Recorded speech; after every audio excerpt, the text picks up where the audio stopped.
We love our keynote speaker, and because of that, we invite him all the way from Fairfield, California for a reason. Please help me welcome Dr. thaiv. Please, Dr. thaiv, please.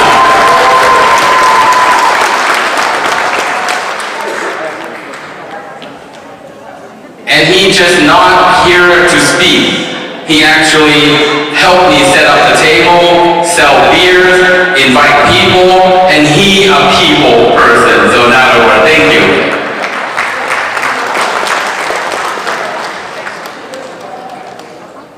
Actually, it's about 12 pages.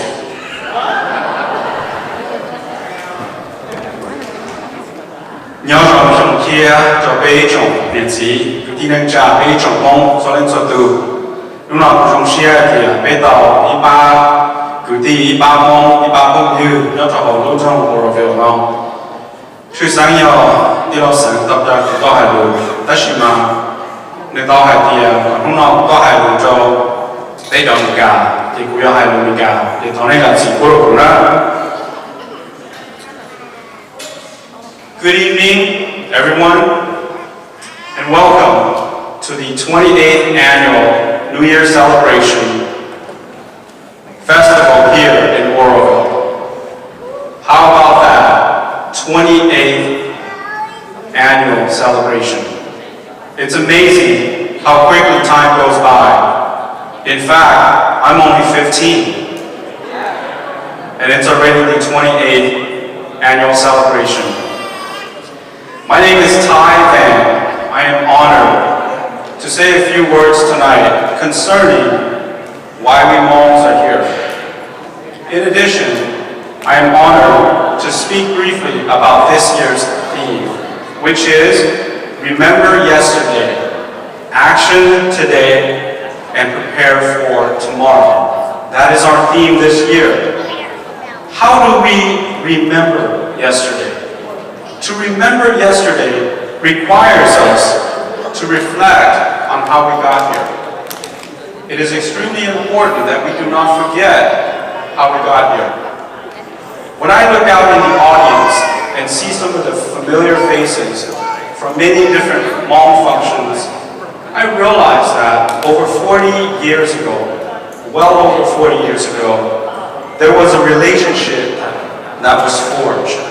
A relationship brought two people, two cultures, two languages together. This was a relationship between the Hmong and the Americans that came to Laos. We would not be here without that forged relationship. And I consider it forged because if any of you have ever Googled Hmong, what is synonymous with the Hmong people? And that is the secret war in Laos. Although we have existed thousands of years prior to that time, the Hmong people never became known to the world until the Vietnam War.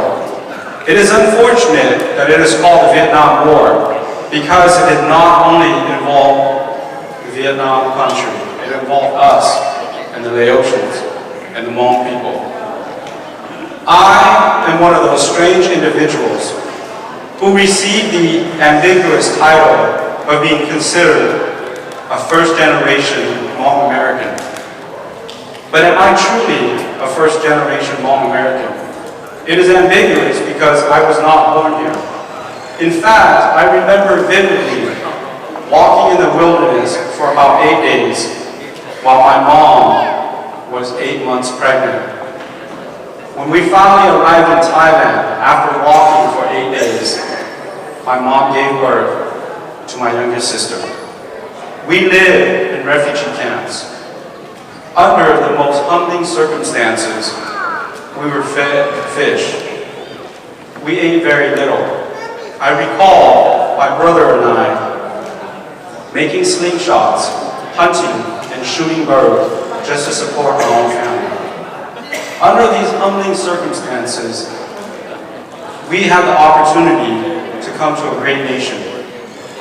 One of the most key points that many people do not understand In order for a family to come to the United States, we had to have had families here willing to sponsor us. There had to have been American families willing to open their doors and sponsor us. That's why I said, over 40 years ago now, we became friends. And so I stand before you tonight to say thank you to our American friends. Chuck, thank you. Thank you to those of you that are here tonight representing the American. I too consider myself an American. But without your hand, without your support, without your willingness to open up your hearts, many of us would not be here. Because we had to have been sponsored by somebody like you. Someone who is of a different color, of a different race, of a different culture. But irrespective of that, we are now here for more than 44 years. And we continue to have you sit at our dinner table to celebrate with us. You honor us. And I hope that my words will ring true, that we are grateful for the opportunity to forge that relationship with all of you. I ask this question, has it been worth it? Have we hmong repaid you enough? I hope that's a resounding yes. We now have educators. We have representatives. We have our first mayor, a Hmong mayor. We actually have lawyers, doctors, educators, professionals. We even have actors and actresses. All because of your willingness to open up your door and say, come on in.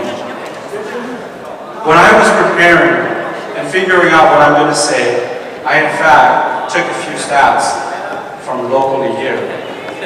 And in Oroville, according to the United States Census, Asians make up 8% of the population here. 8%.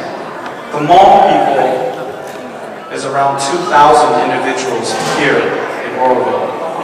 Yet, the impact the Hmong people has had here in Oroville is rather tremendous.